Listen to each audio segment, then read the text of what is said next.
अच्छा, for some reason मुझे आतिश की आवाज़ भी थोड़ी ब्रेक होते सुनाई दी है। I am trying to figure out कि मसला मेरे इंटरनेट के साथ है कि आप लोगों के इंटरनेट के साथ है। दोबारा बोलिए, मुझे नहीं समझ आया। मेरी आवाज़ ठीक आ रही है कि नहीं?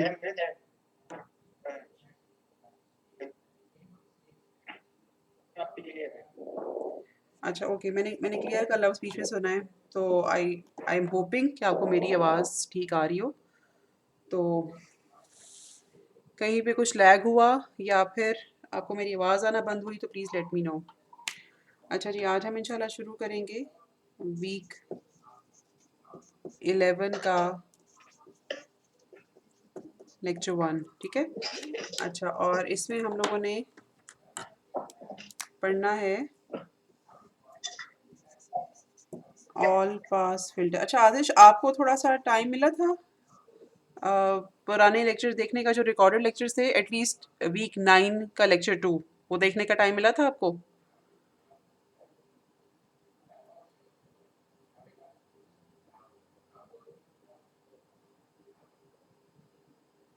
जी आदिश, आप मौजूद हो?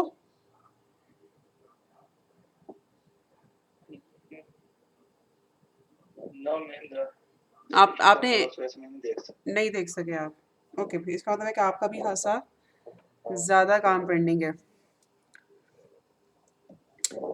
अच्छा जी, ऑल पास फिल्टर जैसे कि कोविड की वजह से, क्योंकि घर में आपके सब खैरियत है?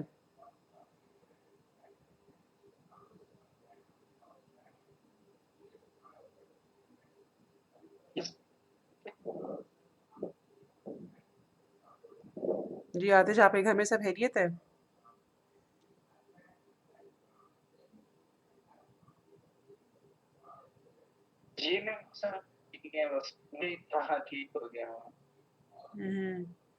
अच्छा, चलो अल्लाह आप सबकी हिफाजत करे। जितने भी लोग इस वक्त लेक्चर सुन रहे हैं उनकी भी, उनके घर वालों की भी, क्योंकि इसका तो खैर कुछ नहीं पता।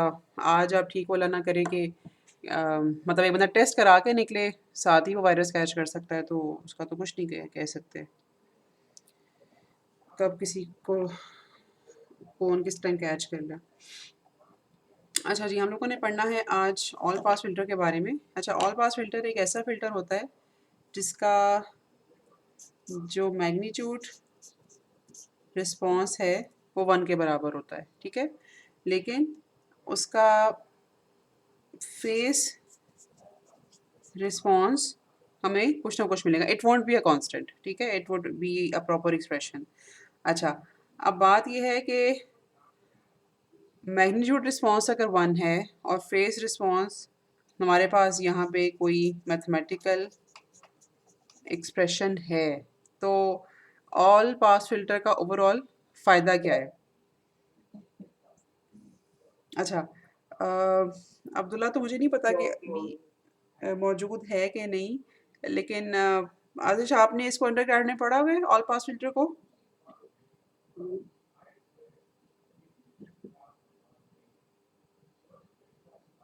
या और कौन मौजूद है? मैम आपकी स्क्रीन शो नहीं हो रही।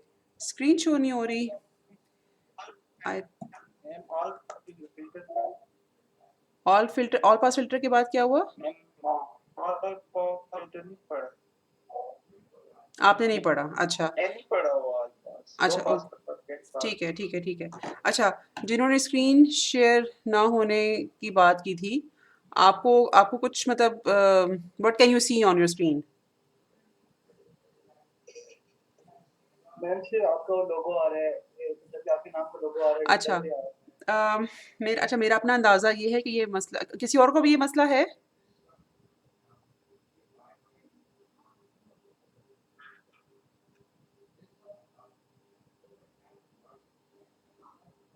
जी, क्या किसी और को स्क्रीन नज़र आ रही है या नहीं?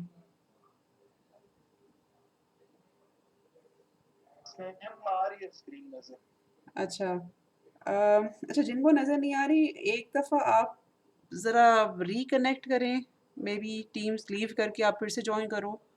मुझे तो और कोई सॉल्यूशन समझ नहीं आ रहा कि मैं आपको बताऊं। अच्छा, ओके, गिवन द फैक्ट मतलब ऑल पास फिल्टर के बारे में हम लोगों ने पढ़ा कि इसका मैग्नीट्यूड रिस्पांस 1 होता है, लेकिन इसका फेज रिस्पांस उसका कुछ ना कुछ मैथमेटिकल एक्सप्रेशन हमारे पास होता है।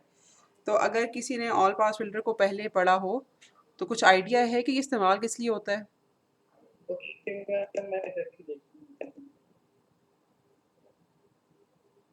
जी।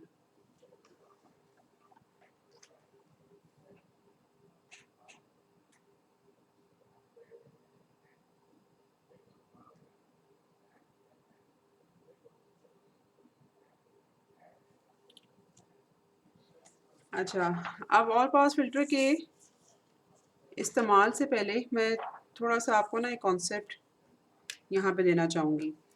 लेट्स सपोज हमारे पास एक सिग्नल है एक्स ऑफ टी, जो कि लेट्स सपोज दो कंपोनेंट्स से मिलके बना है, x1t और x2t, ठीक है। अच्छा, और x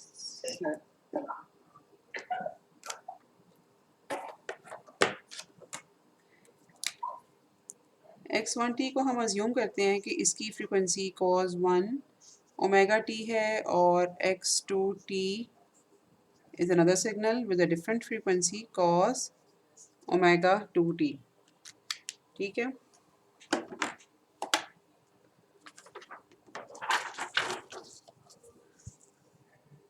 अच्छा, अब हमारे पास एक सिस्टम है, ठीक है, सिस्टम 1 लेट, और ये जो सिस्टम है ना, ये बेसिकली एक ऐसा सिस्टम है जो कि कांस्टेंट टाइम डिले या टाइम शिफ्ट इंट्रोड्यूस करता है, ठीक है। अच्छा, तो इसमें होगा यूँ कि जब हम यहाँ पर x1t और x2t इसको इनपुट पे देंगे, मतलब हम एक एक करके दें या इकट्ठे भी दे सकते हैं, बिकॉज इस सिस्टम को हमने लीनियर एज्यूम किया है। तो यहाँ पर मतलब जो आउटपुट कंपोनेंट्स बेसिकली अपीयर होंगे वो कुछ इस तरह के होंगे कि सेम टाइम शिफ्ट दोनों में हमें नज़र आएगा। मसलन हम इसको कह सकते हैं x1t minus T not plus x2t minus T not, ठीक है। अच्छा, मैं चाहूँगी कि आप मुझे ज़रा x1t माइनस टी नॉट की इक्वेशन लिखवा दो कि ये लिखा कैसे जाएगा। मतलब हमारे पास x1t बेसिकली ये है, t माइनस टी नॉट ये लिखा कैसे जाएगा?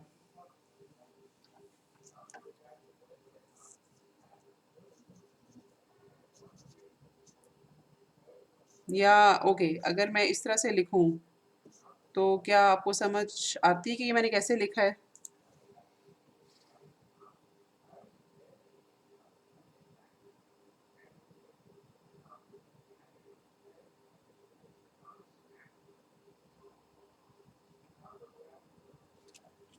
ये समझ आया कि कैसे लिखा है? यस मैम, समझ आती है। ठीक है, ओके। अच्छा, अब हम इस इनपुट को एक और सिस्टम से गुजारते हैं, ठीक है, जो कि दोनों सिग्नल्स में, यानी इनपुट के जितने भी कंपोनेंट्स हैं उनमें कांस्टेंट फेज शिफ्ट ऐड करता है, ठीक है। अच्छा, इनपुट पे मतलब हमारे जितने भी कंपोनेंट्स हैं उनको हम इस तरह से लिख लेते हैं, this is x of T और उसमें दो कंपोनेंट्स हैं। अब हम आउटपुट की जब बात करेंगे तो कांस्टेंट फेज शिफ्ट है, उसको हम कुछ इस तरह से कह सकते हैं x1t माइनस थीटा और x2t माइनस थीटा। लेकिन हम ये चाहेंगे क्योंकि अपेरेंटली ये इक्वेशन इस इक्वेशन जैसी है, तो जब हम बात करें फेज शिफ्ट की तो हम ये चाहेंगे कि हम उसको ज़रा देखें कि वो हाउ इट इज़ डिफरेंट। अच्छा, इसको अगर हम लिखना चाहें, इसे हम कैसे लिखेंगे? फेज शिफ्ट वाला एक्सप्रेशन कैसे लिखा जाएगा? जैसे मैंने ये टाइम शिफ्ट वाला एक्सप्रेशन ये आपके सामने लिखा, फेज शिफ्ट वाला एक्सप्रेशन कैसे लिखा जाएगा?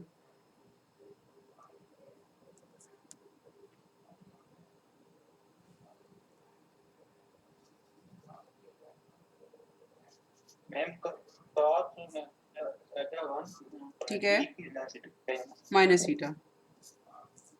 ठीक है, इन दोनों में फ़र्क समझ आया?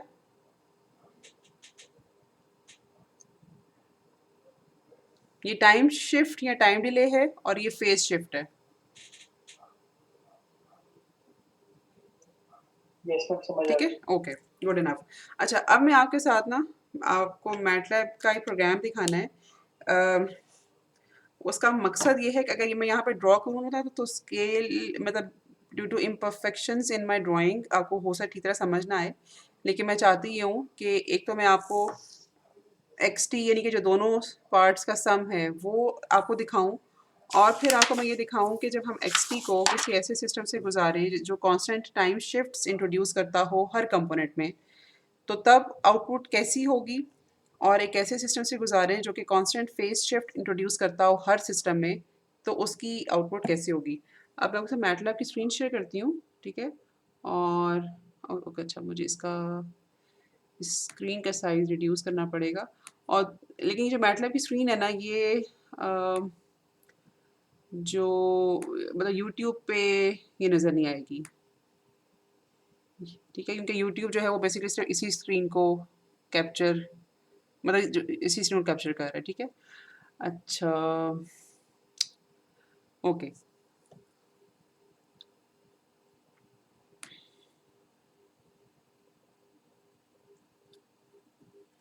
ये मैंने टाइम का वेक्टर इंट्रोड्यूस किया। ये मेरे पास x1 एक साइन का signal with frequency two pi t. ये मेरे पास एक सिग्नल x2 है जिसकी फ्रीक्वेंसी 4 पाई है, ठीक है। और जब मैं इन तीनों सिग्नल्स को प्लॉट करने लगी हूँ,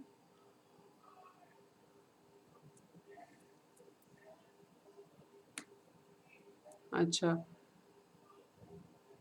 ये मेरे पास x1 है,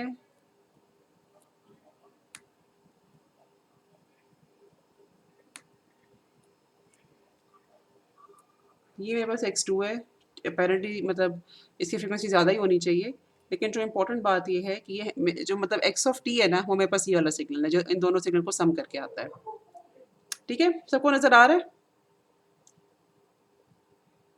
यस मैम। ठीक है, जहाँ पे आपको जो बात समझना है प्लीज़ आप मुझे बताइएगा।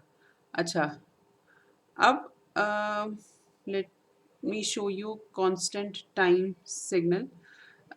ये मैंने इस एक पार्ट को हाईलाइट किया है। इसमें अगर आप देखो तो मैंने जो x1 मेरा सिग्नल का पार्ट है, उसमें मैंने टाइम शिफ्ट बेसिकली इंट्रोड्यूस किया, दैट इज़ 0.5 सेकेंड्स। और इसी तरह से जो x2 है उसे मैंने टाइम शिफ्ट इंट्रोड्यूस किया है 0.5 सेकेंड्स। और ये जो टाइम शिफ्टेड कंपोनेंट्स है ना, इनका मैंने नाम अपनी आसानी के लिए या प्लॉट करने के लिए x1 C T which is x1 यानी कि कांस्टेंट टाइम, और x2 सी टी यानी कि x2 with constant time shift रखा है।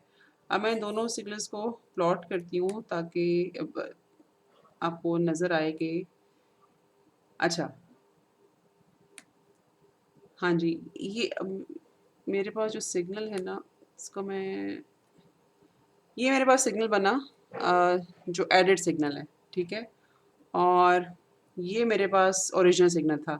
इस सिग्नल में और इनको अच्छा, आई एम सॉरी, मैं साथ-साथ फॉर सम रीज़न ना नहीं रख पा रही हूँ क्योंकि स्क्रीन पे कुछ और बहुत सारी चीज़ें खुली हुई हैं। अच्छा, और ये इस सिग्नल में क्या कोई डिफ़रेंस नज़र आ रहा है आपको? ये ओरिजिनल सिग्नल है एक्स ऑफ टी, और एक ये सिग्नल है। क्या दोनों में डिफ़रेंस है?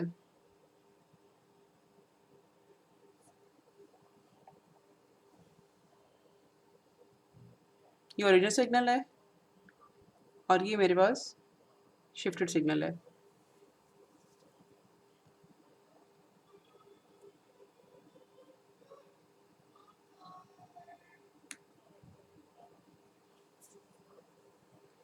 जी, क्या डिफ़रेंस है दोनों में?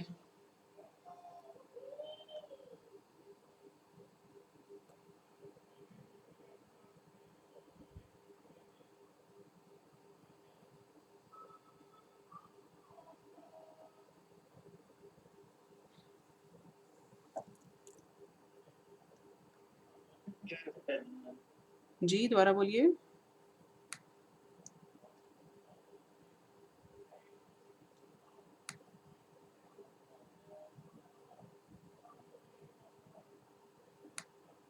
ओके चलो अब ओके मैंने भी थोड़ा सा मैनेज किया है इनको पैरेलल साथ साथ रखना। हाँ जी, दोनों में क्या डिफरेंस है, ये क्या सिमिलरिटी है?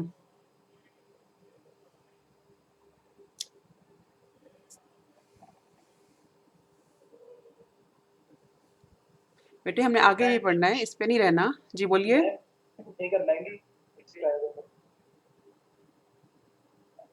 अच्छा कुछ 90 डिग्री की आपने बात की। अच्छा क्या ओके मैं आपसे एक सवाल पूछती हूँ। ये जो मेरे पास दूसरा सिग्नल है यानी कि दूसरा सिग्नल जिसमें x1 ct और x2 ct ऐड अप हो रहे हैं, क्या हमें देख के ये लग रहा है कि ये x1 और x2 यानी कि जो ओरिजिनल सिग्नल था xt उसमें कुछ डिले करके हमें नया सिग्नल मिल गया है?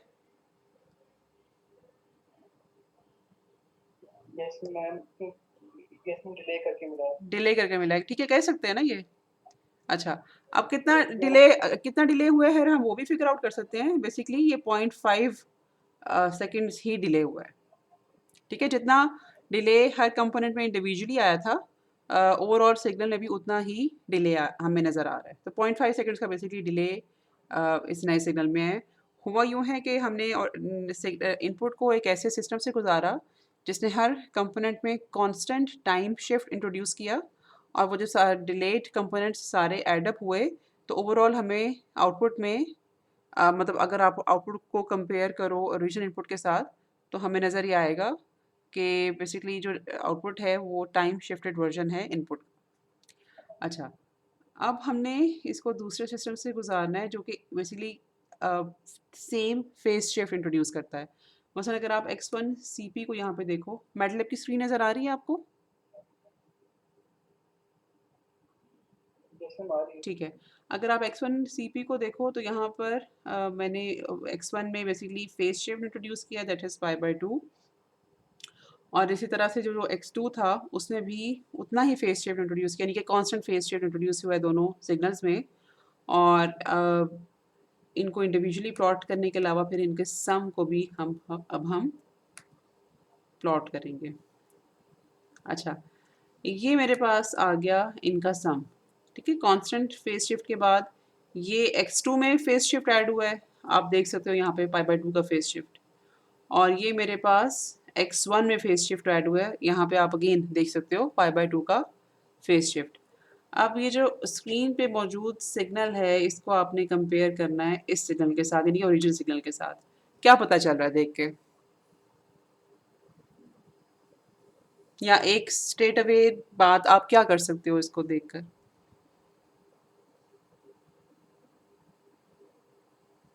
सिग्नल की सिमिलैरिटी या डिफरेंस के बारे में।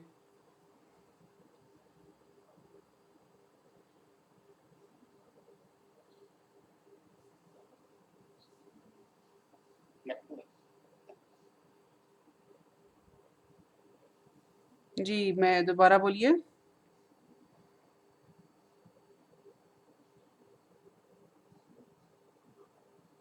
अच्छा, मैं आपकी आवाज़ नहीं सुन पा रही हूँ। ये क्या हमें देख के पता चल रहा है कि जो सिग्नल इस सिस्टम्स के आउटपुट पे हमें मिल रहा है, ये ओरिजिनल सिग्नल से बिल्कुल डिफरेंट है?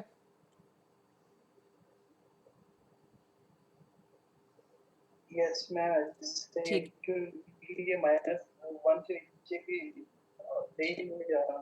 बिल्कुल ठीक है।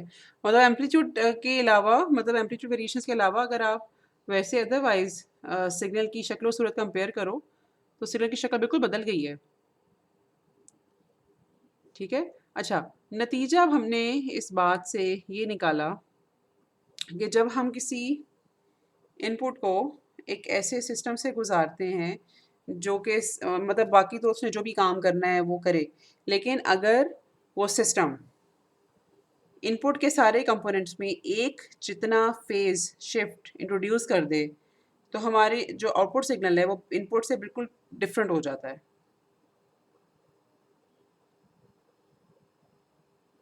उसकी शक्ल बिल्कुल मुख्तलिफ हो जाती है।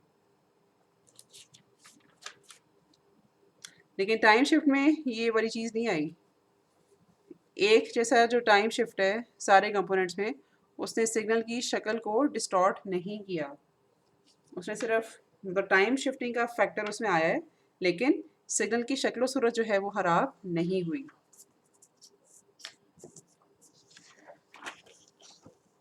अच्छा, अब इस चीज़ को अब हम कैसे रिलेट करें? बेसिकली x1 ct जो था हमारे पास साइन 2 पाई टी 0.5 का हम लोगों ने उसमें इसको दिया था। अच्छा, पहले मैं इसको अ, इस तरह से लिख लूँ, ठीक है।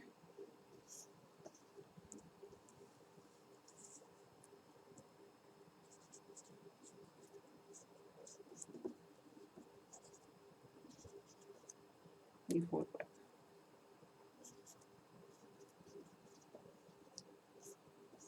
ठीक है। ये हमारे पास दोनों सिग्नल्स है टाइम शिफ्टिंग के बाद। अगर इसको हम यहाँ पे सॉल्व करें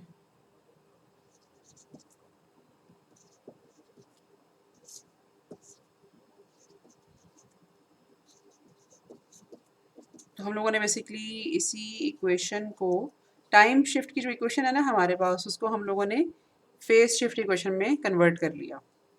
अच्छा, और नतीजा हमने ये निकाला कि जब हमारे पास फ्रीक्वेंसी डिपेंडेंट फेज हो,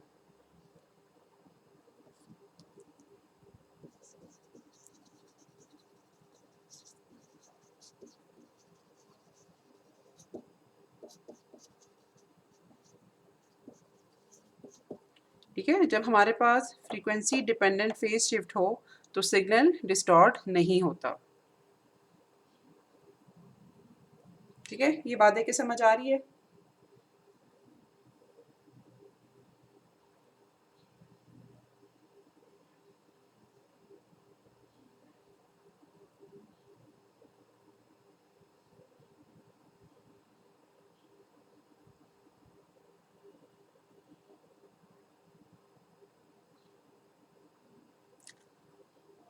क्या ये बात आपको समझ आई जो मैंने यहाँ पे समझाई है?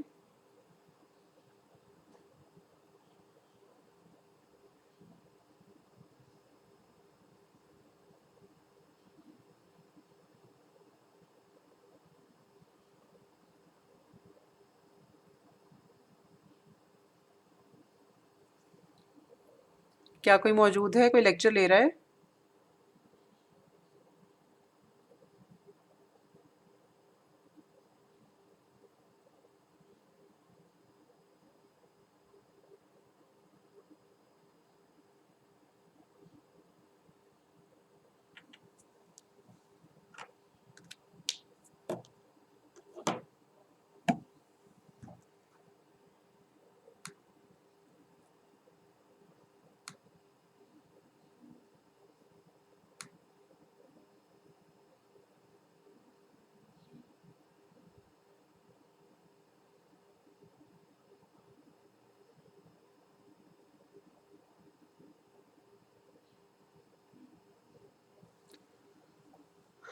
अच्छा, मुझे कम से कम 5 लोग नज़र आ रहे हैं। आप में से किसी को मेरी आवाज़ आ रही है?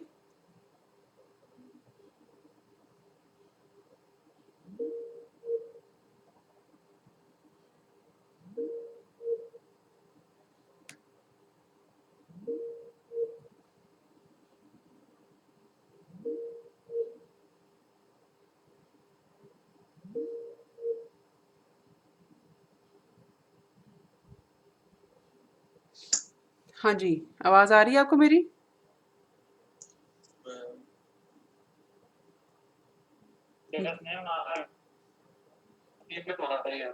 अभी आवाज़ आ रही है, अच्छा, ओके। अब ये जो इस वक़्त आपकी सामने ट्रांसपेरेंसी पे लिखा हुआ है, क्या ये सब लिखते हुए मतलब ये फ़ॉलो किया था आप लोगों ने या बीच में कहीं कनेक्शन ब्रेक हो गया था?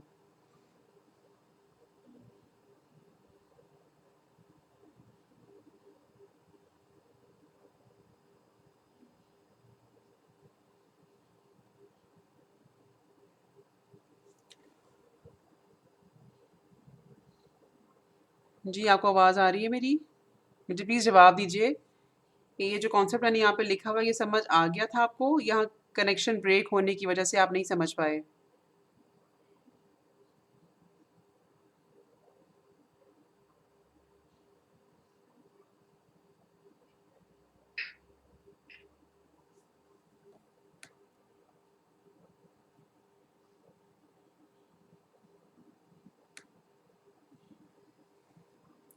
अच्छा, पता नहीं आप लोगों की तरफ से मुझे किसी किस्म का कोई जवाब नहीं मिल रहा।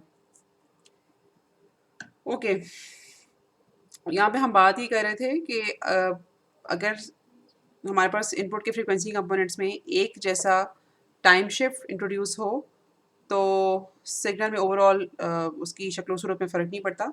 लेकिन अगर सिग्नल में एक जैसा सिग्नल के हर कंपोनेंट में एक जैसा फेज शिफ्ट हम इंट्रोड्यूस कर दें तो सिग्नल की ओवरऑल शक्ल और सूरत जो है वो बदल जाती है, ठीक है, which is basically a distortion which we don't want.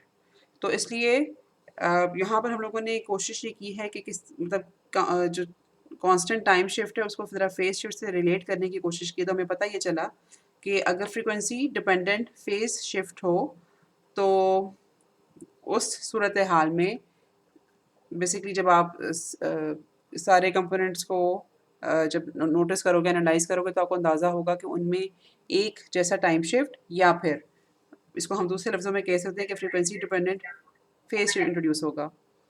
जी, किसी ने कुछ कहा है?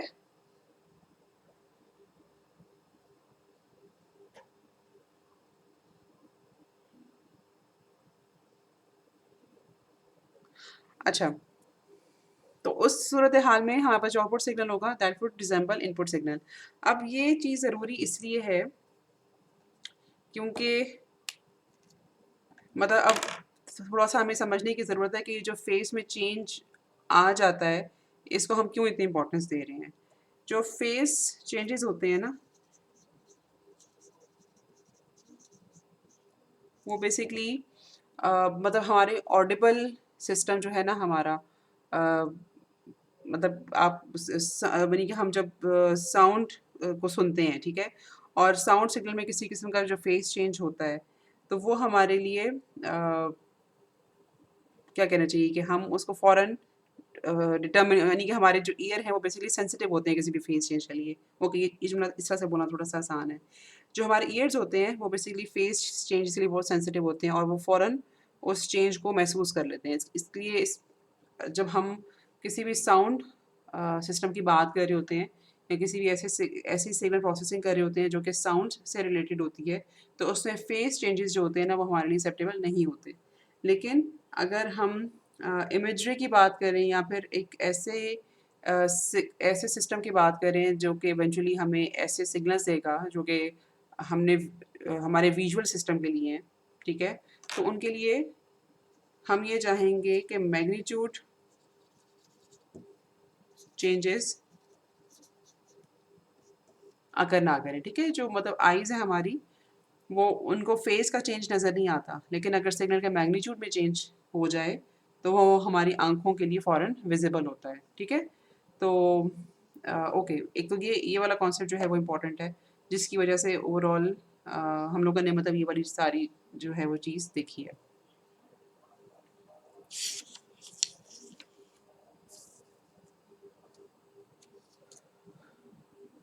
अच्छा,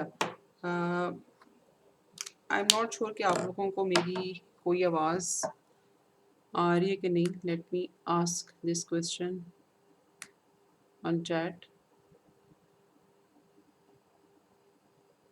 मैम आपकी आवाज़ आ रही है लेकिन बहुत आहिस्ता आती है, मुझे चेक कीजिए।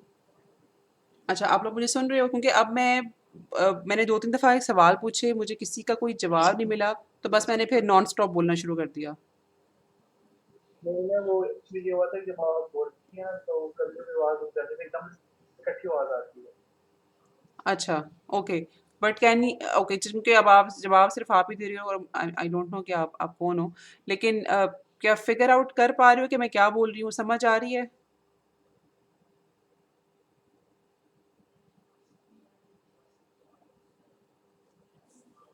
जी मैम, अब बिल्कुल सही समझ आ रही है। अच्छा, चलो ठीक है। Thank you for responding. अच्छा, let me share screen again.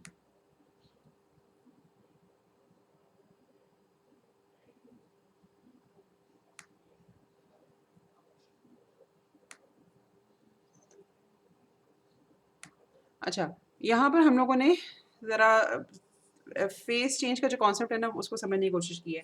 अब फ़ेज़ में अगर चेंज आ जाए तो उसको हम रेक्टिफ़ाई कैसे करते हैं, करेक्ट कैसे करते हैं? अभी तक हम लोगों ने जो फ़िल्टर्स पढ़े थे ना, मेरा ख़्याल है कि आप अभी तक तो आप लोगों में से किसी ने भी किसी को भी टाइम नहीं मिला उन पुराने लेक्चर्स को देखने का। लेकिन वो कुछ फ़िल्टर्स थे, समथिंग लाइक रेज़ोनेटर, ठीक है? नॉच फ़िल्टर था, कॉम फ़िल्टर था, समथिंग लाइक दिस, एक कॉम रिवर्बरेटर था। तो all these filters were related to magnitude response के किसी तरह, मतलब इनपुट के फ्रीक्वेंसी कंपोनेंट्स जो हैं उनके मैग्नीट्यूड को कैसे डील करना है, मतलब उनको एम्पलीफाई कैसे करना हो या उनको टोटली एलिमिनेट कैसे करना हो। तो ठीक है, ये सारे फ़िल्टर जो अभी तक हम लोगों ने पढ़े थे ना, वो मैग्नीट्यूड रिस्पॉन्स के साथ डील कर रहे थे। ये जो अभी तक हमने सारी तमहीद बांधी है, वो एक तो ये बताने के लिए बांधी है कि बेसिकली फेस चेंजेस भी इम्पॉर्टेंट होते हैं, और अगर हम उनको ठीक करना चाहें तो वी कैन डू या वी कैन रेक्टिफाई। और फिर जो उस काम के लिए फ़िल्टर इस्तेमाल होता है, that is an all pass filter.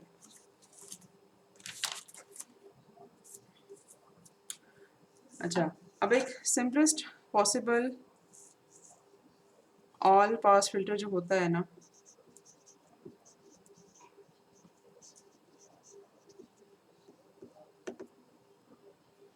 वो बेसिकली यूँ करेगा कि मतलब अगर उसका मैं एच ओमेगा की बात करूँ तो it would be something like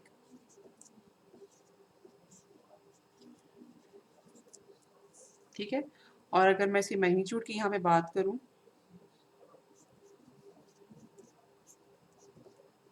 तो दैट इज़ जी, जो हम लोगों ने शुरू में कहा था कि इसका मैग्नीट्यूड तो हमारे पास कांस्टेंट रहता है, लेकिन अगर हम उसके फेस की बात करें तो that is some mathematical expression.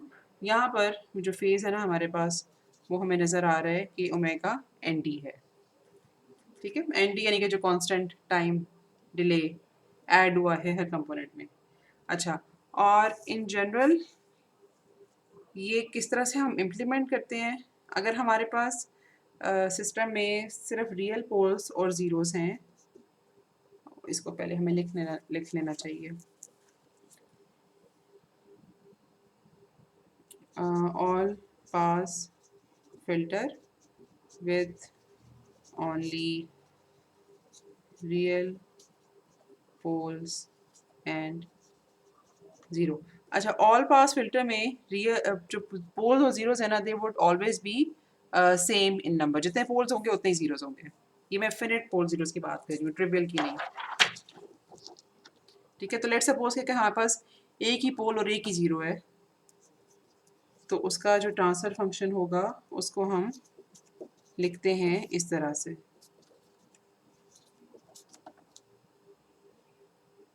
ठीक है? अच्छा, पहले तो हम ज़रा ये देख लें कि इसका जो पोल ज़ीरो प्लॉट है वो बनता कहाँ पर है? बनता किस तरह से है?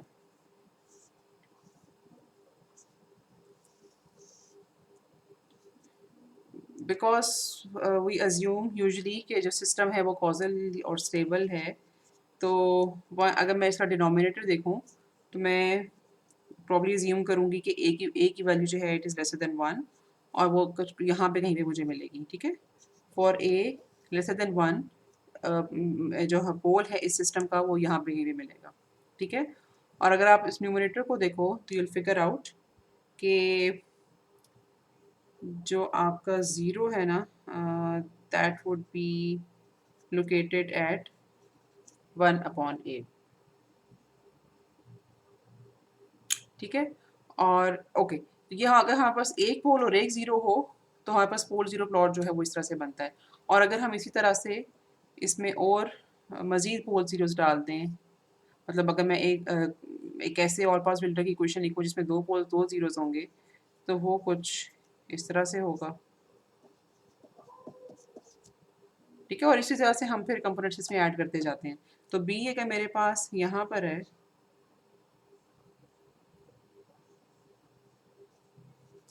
तो 1 अपॉन बी यहाँ पर होगा, ठीक है? And so on. अच्छा, अब coming back to this thing कि मेरे पास अगर एक ज़ीरो और एक पोल है, तो उसका ऑल पास फिल्टर का जो ट्रांसफर फंक्शन है वो लिखा जाएगा इस तरह से। और लेट्स सी कि ये किस तरह से एक ऑल पास फिल्टर के तौर पे एक्ट करता है। जो फ्रीक्वेंसी रिस्पॉन्स है उसको हम लिख सकते हैं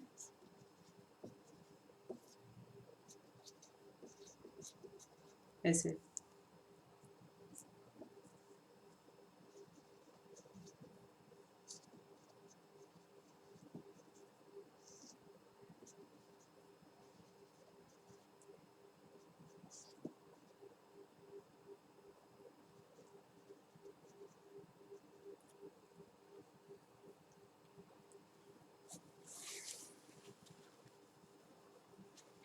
J इंटू ए साइन ओमेगा,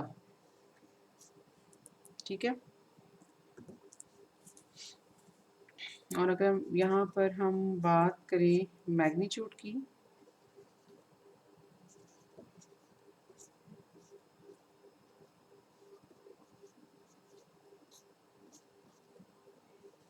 तो न्यूमरेटर लिखेंगे हम इस तरह,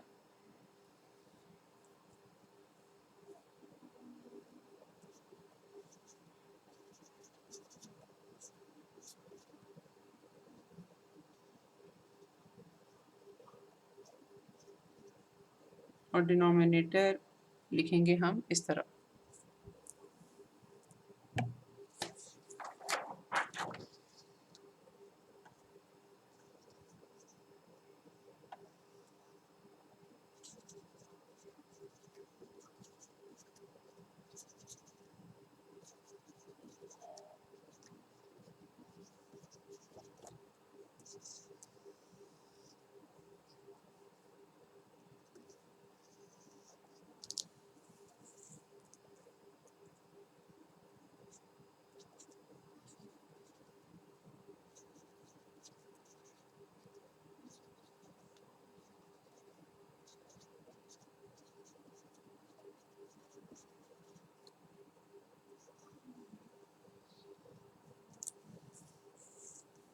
ओके, अब ट्रिग्नोमेट्रिक आइडेंटिटी यहाँ पे लगाएं।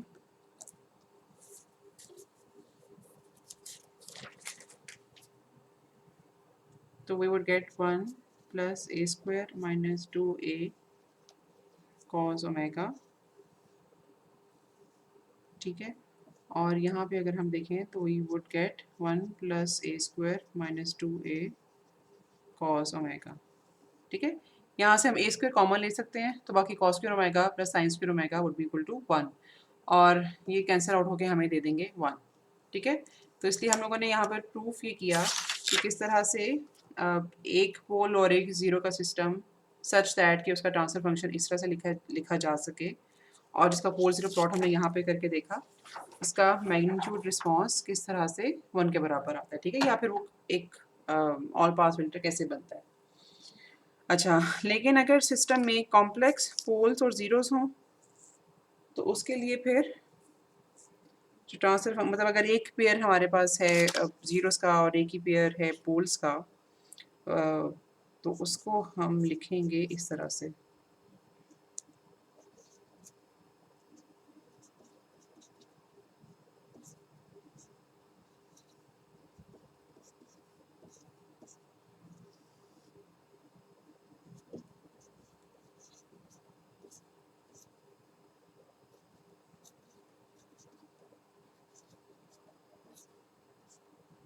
ठीक हो गया। इसको भी लिखने का तरीका इतना मुख्तलिफ नहीं है, लेकिन जस्ट जो चीज़ हमने ख्याल रखना है जिस चीज़ का वो ये है कि it would be now complex pair.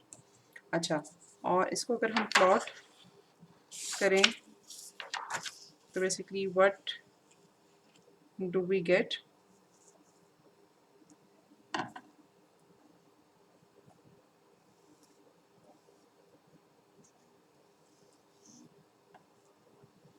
ये अगर हमारे पास लेट्स सपोज के यहाँ पर पोल्स का पेयर है और ये अगर हमारे पास मैग्नीट्यूड b है इसका, तो एट सेम फ्रीक्वेंसी या फेज बेसिकली ज़ीरोज़ होंगे हमारे पास सच दैट कि जो ये वाला मैग्नीट्यूड है दैट वुड बी 1/b, ठीक है।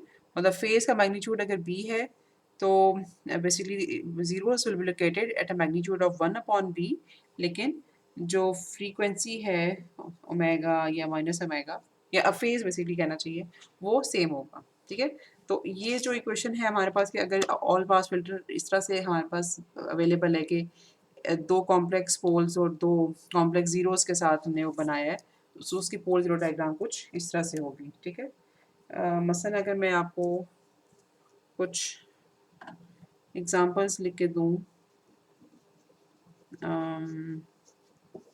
फॉर क्या कहना चाहिए रियल पोल्स और जीरोस के साथ,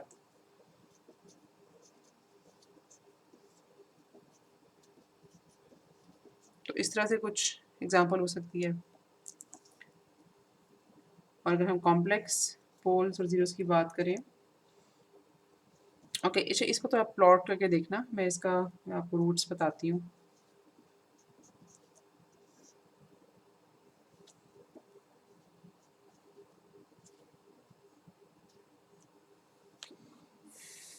ज़ीरो पॉइंट ज़ीरो 625, ठीक है, 0.0625, तो आपके पास जो रूट्स आएंगे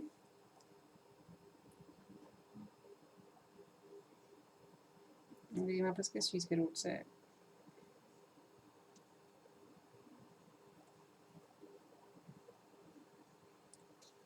और अच्छा मेरे पास ये ना 4 ∠π/3 लिखा हुआ है, लेकिन right no I am not sure कि जीरोज हैं या पोल्स हैं। लेकिन चूंकि मैग्नीट्यूड इसका 4 है ना, तो मैं इसे फिगर आउट कर रही हूँ कि प्रॉब्ली ये ज़ीरोज़ हो हमारे पास, क्योंकि ज़्यादा चांस ये है कि जो पोल्स हैं ना उनका मैग्नीट्यूड 1/4 कुछ इस तरह से होगा। ठीक है, ओके, तो आई एम अज्यूमिंग कि ये जो मेरे पास ये रूट्स लिखे हुए हैं ये बेसिकली ज़ीरोज़ होंगे सिस्टम के, इस सिस्टम के। अच्छा, और इन जनरल अगर हमारे पास एक ऐसा ऑल पास फिल्टर हो जिसमें कॉम्प्लेक्स और रियल दोनों तरह के ज़ीरोज़ पोल्स हों, तो इन जनरल हम इस तरह का एक्सप्रेशन लिखते हैं। ठीक है, ये रियल पोल ज़ीरोज़ के लिए,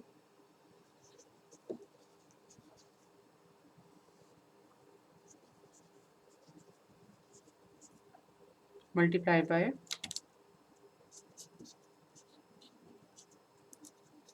ये कॉम्प्लेक्स ज़ीरो पोल्स के लिए।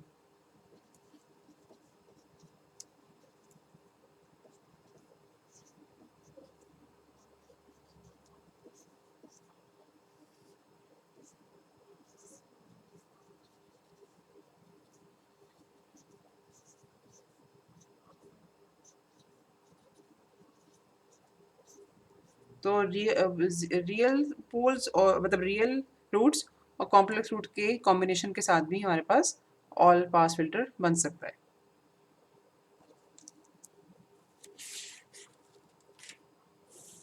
अच्छा, अब थोड़ा सा यहाँ से और आगे चलते हैं। एक तो हम लोगों ने ऑल पास फिल्टर की एप्लीकेशन देख ली कि अब किस तरह से हम फेज़ इक्वलाइजर्स के लिए या फेज़ करेक्टर्स के तौर पे ऑल पास फिल्टर्स को इस्तेमाल कर सकते हैं। ठीक है, ये मतलब उसकी एप्लीकेशन है। अच्छा, एक और यहाँ पे कॉन्सेप्ट है मिनिमम फेज सिस्टम का, और उसको हम समझ के फिर दोबारा से ऑल पास फिल्टर्स के ऊपर आएंगे।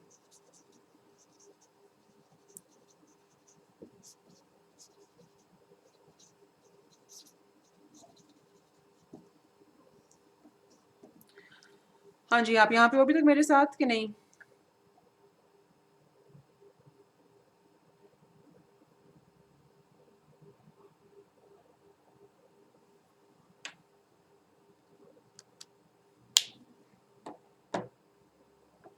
Yes, sir.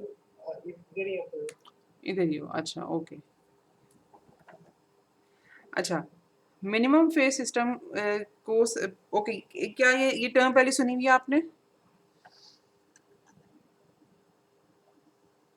कि मिनिमम फेज सिस्टम्स क्या होते हैं?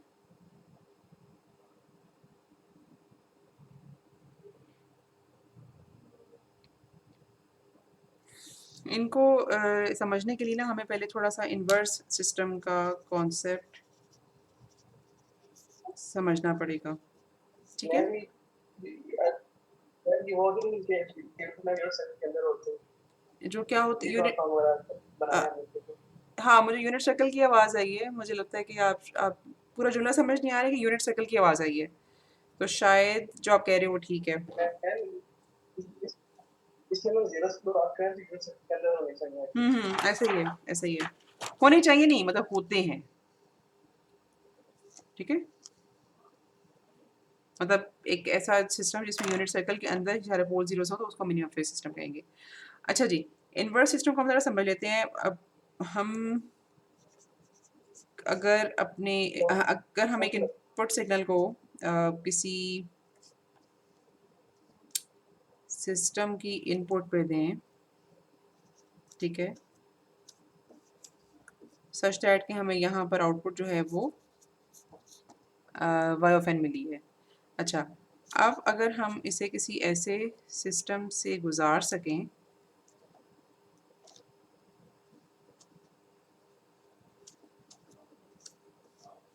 जो कि हमें वापस यहाँ पे इनपुट दे, तो ये जो HIN है ना, ये बेसिकली ये इस सिस्टम का इन्वर्स सिस्टम होगा, ठीक है?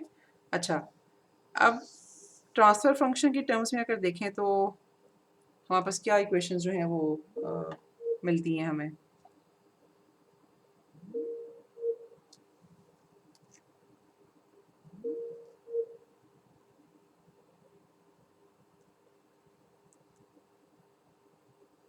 हाँ जी, आवाज़ आ रही है मेरी?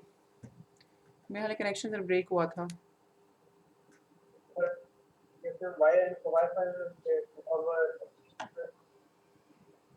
ठीक है, ओके। अगर हम टाइम डोमेन की टर्म्स में देखें तो एच ऑफ एन को अगर हम कन्वॉल्व करें HIN से तो we should get an impulse, ठीक है? कैसे, इस पर थोड़ा सा गौर करना कि ये कैसे आया है। और अगर हम जी डोमेन की टर्म्स में देखें तो कॉन्वोल्यूशन ऑफ कोर्स वहाँ पे मल्टीप्लिकेशन हो जाती है और डेल ऑफ एन का जो ट्रांसफॉर्म होता है दैट इज इक्वल टू 1। तो इस सूरत हाल में H inverse C is basically the reciprocal of H of Z, ठीक है? तो यहाँ से फिर हम HIN निकाल सकते हैं। मसलन इसकी छोटी सी एग्जांपल है।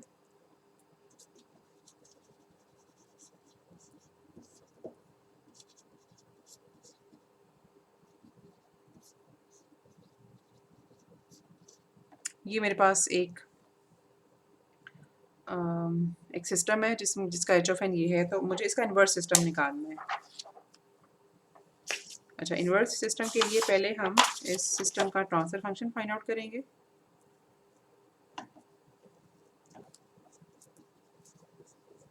जो कि डिफाइन होगा इस तरह से, ठीक है? और इसका R O C should be greater than 1/2। अच्छा, H inverse G would be reciprocal of H of G, यानी कि दिस सिग्नल। अच्छा, ये जो आपके पास ट्रांसफॉर्म लिखा है इसको अगर आपने मतलब एच ऑफ एन लिखना हो यानी कि टाइम डोमेन में लिखना हो तो कैसे लिखोगे इसको देखकर?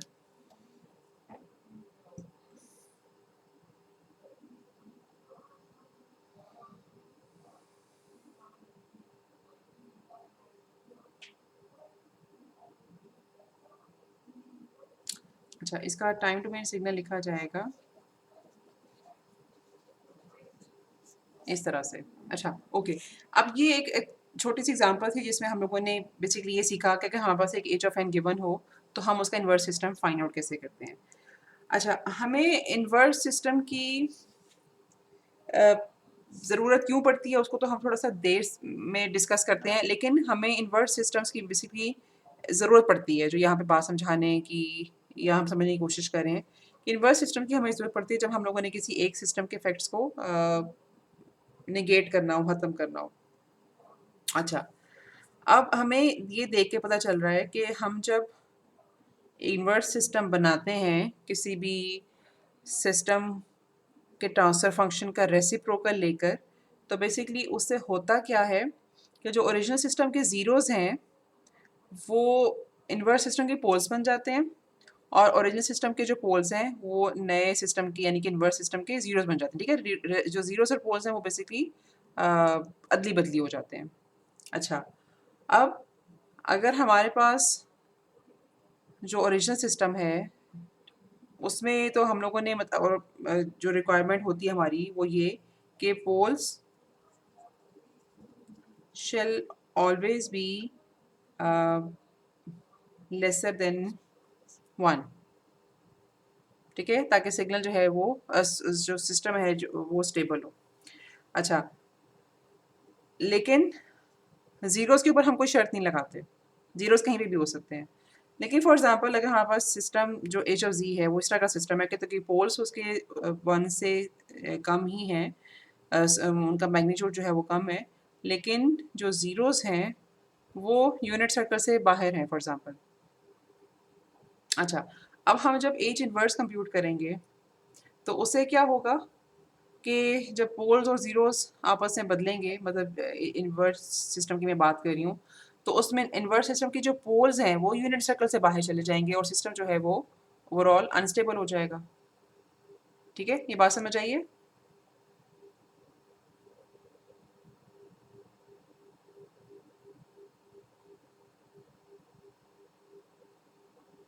Okay, I am not sure कि आप में से कितने लोग इस वक्त अवेलेबल हैं। अच्छा, लेकिन आई होप कि आपको ये बात समझ आई हो कि अगर हमारे पास ये सिचुएशन है कि एच ऑफ ज़ी की अगर हम बात कर रहे हैं और उसमें पोल्स जो है वो 1 से कम है, लेकिन ज़ीरोज़ जो है वो सारे यूनिट सर्कल के बाहर हैं, ठीक है। तो इस सिस्टम का जब हम इन्वर्स लेकर एच इन्वर्स ज़ी बनाएंगे तो उसमें ज़ीरो सारे 1 से कम हो जाएंगे और पोल्स सारे 1 से बड़े हो जाएंगे, ठीक है। और जो इन्वर्स सिस्टम होगा हमारे पास वो बेसिकली एक अनस्टेबल सिस्टम होगा। अच्छा, अब यहाँ से हम वापस अब मिनिमम फेज सिस्टम की तरफ जाते हैं। मिनिमम फेज सिस्टम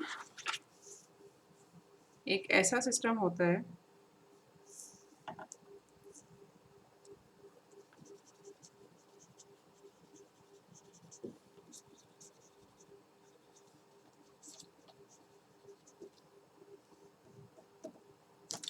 जिसमें पोल्स और ज़ीरोस, मतलब एच ऑफ ज़ी की अगर हम बात करें तो अच्छा, इसके जो पोल्स और ज़ीरोस जितने भी हैं वो यूनिट सर्कल के अंदर ही होते हैं, ठीक है।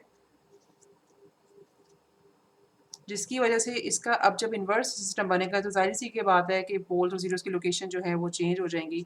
तो एच ऑफ ज़ी तो हमें देख के एक स्टेबल सिस्टम पता चल रहा है कि है, बिकॉज उसके पोल्स जो हैं वो सारे के सारे यूनिट सर्कल के अंदर हैं। लेकिन इसको इन इन्वर्ट कर देने से जब हमारे पास यानी कि जो एच आई बनेगा, इसका इन्वर्स सिस्टम बनेगा, वो भी अगर स्टेबल हो, ठीक है, if H I G is also stable, तो this system is basically a minimum phase system, ठीक है। और ये मिनिमम फेज सिस्टम हमें देखते ही कैसे पता चले, मतलब एक्सप्रेशन एच ओ जी का एक्सप्रेशन देखकर या ज़ीरो पोल डायग्राम अगर हमारे पास अवेलेबल हो तो हमें इस तरह से पता चलेगा कि ठीक है, सिस्टम की इटसेल्फ स्टेबिलिटी के लिए तो वोल्ट्स का तो हमें पता है कि उनको यूनिट सर्कल से के अंदर होना चाहिए, लेकिन अगर ज़ीरोज़ भी यूनिट सर्कल के अंदर हों तो H of G would be a minimum phase system. Why? Because इसका हम जब इन्वर्स सिस्टम फाइंड आउट करेंगे तो और ज़ीरोस पोल्स आपस में मतलब अदली बदली होंगे, तो बेसिकली इन्वर्स सिस्टम के जो पोल्स हैं वो भी यूनिट सर्कल के अंदर होंगे, ठीक है। अच्छा, इसी तरह से हमारे पास मिनिमम फेज सिस्टम के अलावा होता है मैक्सिमम फेज सिस्टम, ठीक है। मैक्सिमम फेज सिस्टम एक ऐसा सिस्टम होता है जिसमें एच ऑफ जी तो स्टेबल होता है, ठीक है, लेकिन इसकी जो इसका जो पोल ज़ीरो डायग्राम है दैट इज़ समथिंग लाइक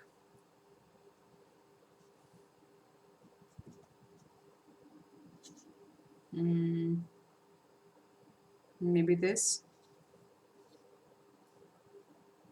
ठीक है। और इसका हम जब इन्वर्स सिस्टम फाइंड करेंगे तो we can see that the system the inverse system would be an unstable system, ठीक है, क्योंकि इन्वर्स सिस्टम में इन सारी जगहों पर हम बस पोल्स आएंगे। ओके, तो इस तरह का सिस्टम जो है जिसमें ज़ीरोस, सारे ज़ीरोस यूनिट सर्कल के बाहर हैं और वो सारे ज़ीरोस इन्वर्स सिस्टम के पोल्स बन जाएंगे, तो ऐसे सिस्टम को हम मैक्सिमम फेज सिस्टम कहते हैं। अच्छा, और लास्टली हमारे पास होता है मिक्स्ड फेज सिस्टम। ठीक है, मिक्स्ड फेज सिस्टम का मतलब ये है कि अगेन एच ऑफ जी को तो हम स्टेबल सिस्टम ही एज्यूम करते हैं, लेकिन ज़ीरोस हमारे पास कुछ दोनों तरह के हैं, यूनिट सर्कल के अंदर भी हैं और यूनिट सर्कल के बाहर भी हैं। अब जब इस तरह के सिस्टम को हम इसका इन्वर्स सिस्टम फाइंड आउट करेंगे, तो जाहिर सी बात है कि कुछ पोल्स यूनिट सर्कल के अंदर बनेंगे, जैसे ये वाला ज़ीरो है, इसकी वजह से जो पोल बनेगा इस पोजीशन पे वो यूनिट सर्कल के अंदर होगा, लेकिन इस पोजीशन के जो ज़ीरोस हैं वो पोल्स को मतलब यूनिट सर्कल से बड़ा कर देंगे, 1 से बड़ा कर देंगे उनका मैग्नीट्यूड। तो ये जो इस तरह का सिस्टम है जिसमें कुछ पोल्स यूनिट सर्कल के अंदर बनते हैं, कुछ पोल्स यूनिट सर्कल के बाहर बनते हैं, उनको हम मिक्स्ड फेज सिस्टम कहते हैं। अच्छा, अब हमारे पास सिस्टम तो किसी भी तरह का हो सकता है। हम लोगों ने इसकी 3 एग्ज़ाम्पल्स देखी हैं, मिनिमम फेज़, मैक्सिमम फेज़ और मिक्स्ड फेज़। और मिनिमम फेज़ के अलावा जो मिनिमम फेज़ तो सिस्टम को स्टेबल रखता है, इन्वर्स सिस्टम को, लेकिन जो मैक्सिमम फेज़ सिस्टम है या फिर मिक्स्ड फेज़ सिस्टम है, इन दोनों केसेस में हमारे पास जो इन्वर्स सिस्टम है वो बेसिकली अनस्टेबल बन रहा है। अच्छा, अब यहाँ पे सवाल ये है कि इसका जवाब है, मैंने शायद पहले भी दिया था कि हमारे पास इन्वर्स सिस्टम को इन्वर्स करने की ज़रूरत क्यों पड़ती है। हमें कम्युनिकेशन में फॉर एग्ज़ाम्पल आप लोगों ने पढ़ा होगा कि सिस्टम को हम इन्वर्स करते हैं, फॉर एग्ज़ाम्पल चैनल कंडीशंस अगर हमारे पास बहुत ख़राब हैं, तो उनको हम we would like them to be find out to be found out at receiver. अच्छा, अब वो जो प्रोसेस है कि हम चैनल को इन्वर्स करने के लिए एक सिस्टम वहाँ पे लगाते हैं, तो बेसिकली उस सिस्टम का नाम हम लोगों ने कम्युनिकेशन सिस्टम में इक्वलाइज़र रखा हुआ है। लेकिन इन जनरल जो हम सिस्टम्स की बात कर रहे हैं, तो हम इन्वर्स सिस्टम कहते हैं उन सारे सिस्टम्स को जो कि किसी एक सिस्टम के इफ़ेक्ट्स को निगेट कर दें या फिर ख़त्म रिवर्स कर दें। अच्छा जी, मेरे पास टाइम कितना बचा आज के लेक्चर में? Okay, we have some time. अच्छा, इसके लिए हम करते फिर ये हैं कि लेट्स सपोज है कि हाँ बस जो अवेलेबल सिस्टम है वो मिनिमम फेज सिस्टम नहीं है, ठीक है, जिसका हम इन्वर्स फाइंड आउट करना चाह रहे हैं। अगर वो मिनिमम फेज सिस्टम नहीं है, तो फिर हमारे पास एक तरीक़ाकार होता है कि गिवन सिस्टम को हम स्प्लिट करते हैं as a product of minimum phase system and all pass filter. ठीक है, इन दोनों के प्रोडक्ट में उस ट्रांसफर फंक्शन को हम स्प्लिट करते हैं। अच्छा, और तरीक़ाकार ये होता है कि पहला स्टेप, या इसको हम कह सकते हैं कि फर्स्ट कंस्ट्रक्ट या determine the all pass filter with all z greater than 1 zeros. वो सारे ज़ीरो जो कि यूनिट सर्कल के बाहर हैं, उनको हम कंसिडर करते हुए ऑल पास फिल्टर डेवलप करते हैं। ठीक है, और फिर दूसरा स्टेप ये होता है कि determine the minimum phase system, compute h mini by this mathematical expression। ठीक है, ऑल पास फिल्टर जब बन गया तो इन दोनों की डिवीजन से आपस मिनिमम फेज सिस्टम बन जाएगा। एक करते हैं हम एग्जांपल, और उसके बाद फिर आपको होपफुली थोड़ा सा क्लियर हो जाएगा कि इस एक्टिविटी का मकसद क्या है। अच्छा, हमारे पास जो ट्रांसफ़र फंक्शन गिवन है दैट इज़ दिस फंक्शन, ठीक है। और अगर हम इसको प्लॉट करो आप, मतलब पोल ज़ीरो प्लॉट इसका, तो 1/2 पे इसका पोल है और 3 पे कहीं जाके इसका 0 है, ठीक है। तो जो पहला स्टेप हम लोगों ने ऊपर देखा था वो ये था कि पहले हम लोगों ने ऑल पास फिल्टर बनाना है, या उसका ट्रांसफ़र फंक्शन हम लोगों ने बनाना है, ठीक है। तो वो ऑल पास फिल्टर का ट्रांसफ़र फंक्शन कैसे बनेगा कि पहले हम वो ज़ीरो पकड़ेंगे जो कि 1 से बड़ा है, यानी कि ये ज़ीरो, और इसके कॉरस्पॉन्डिंग एक पोल इंट्रोड्यूस करेंगे, ठीक है। That pole shall now be located at 1/3। तो ऑल पास फिल्टर का जो ट्रांसफ़र फंक्शन है दैट शुड बी इक्विवेलेंट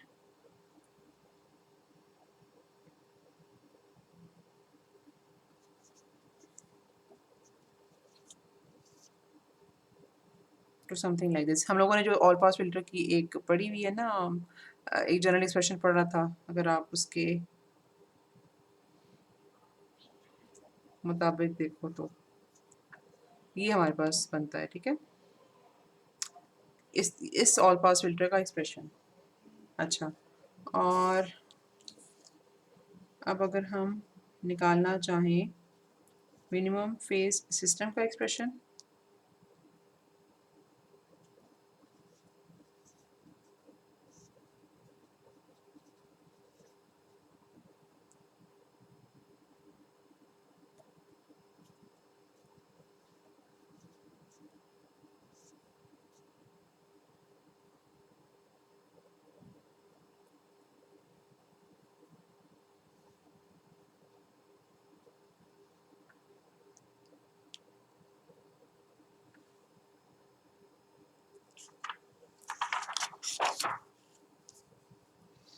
अच्छा जी, ये मेरे पास आ गया H of G divided by H of P, ठीक है।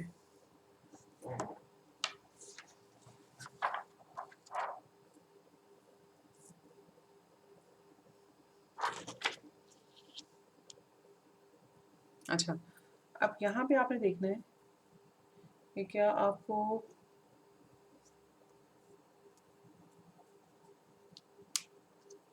यहाँ पे क्या चीज़ कैंसिल आउट हो रही है।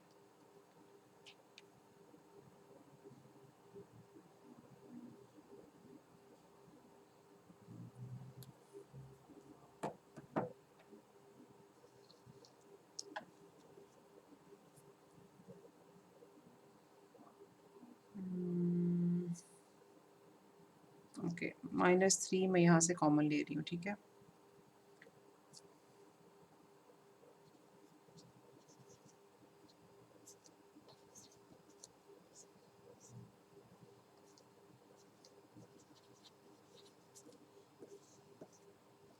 क्योंकि एक ज़ाहिर सी बात है, जब हम लोगों ने पोल इंट्रोड्यूस किया है वो तो रहेगा हमारे पास।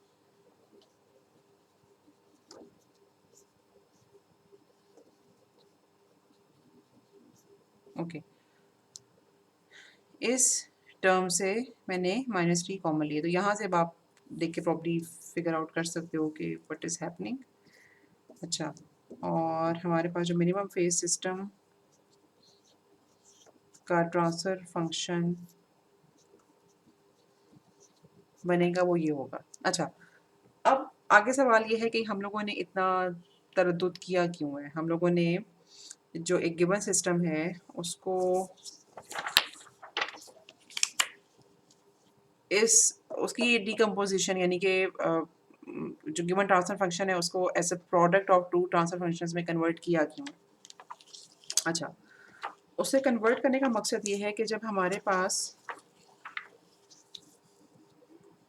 ऐसे सिस्टम्स अवेलेबल हों जो कि मिनिमम फेज सिस्टम्स ना हों और जिनको स्ट्रेट अवे हम इन्वर्ट ना कर सकें, तो हम बेसिकली सिस्टम को डिकम्पोज करते हैं as product of minimum phase system and all pass filter. और उसके बाद जैसे ये हमारा अगर एच ऑफ Z है, ठीक है, जो कि एक मिनिमम फेज सिस्टम नहीं है, ठीक है। उसके बाद उसको यहाँ पर हम एक और सिस्टम लगाते हैं विच इज़ बेसिकली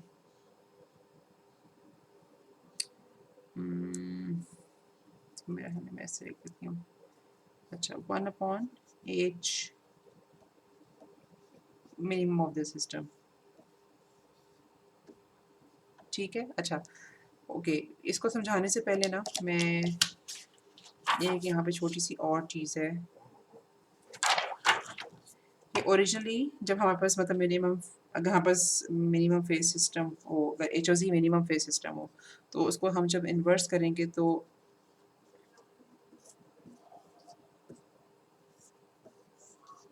हमारे पास मतलब इस तरह का सिस्टम बन रहा था, इस तरह का कनेक्शन बन रहा था। और अगर हम सिर्फ बात करें इन दोनों सिस्टम्स की, तो इन दोनों का जो प्रोडक्ट है दैट वाज इक्वल टू 1, ठीक है। अच्छा अब ज़रा वापस इसके ऊपर आते हैं, because this H of G is not a minimum phase system, ठीक है। तो हम लोगों ने किया यूँ कि इसको पहले प्रोडक्ट में स्प्लिट किया, एच मिन into H of A P. अच्छा अब जो मिनिमम फेज सिस्टम था, because that is a stable system, तो उसका रेसिप्रोकल हम लोगों ने यहाँ पे लेकर ये वाला सिस्टम यहाँ पे लगाया। अब ये जो हमारे पास सिस्टम है, इन दोनों का प्रोडक्ट क्या होगा?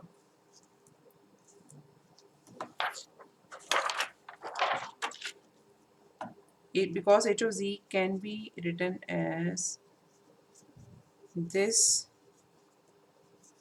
thing, ठीक है। इसको हम मल्टीप्लाई कर रहे हैं इस चीज़ के साथ, तो हमें पता क्या चला कि जो इन दोनों का प्रोडक्ट होगा that would be equal to an all pass filter.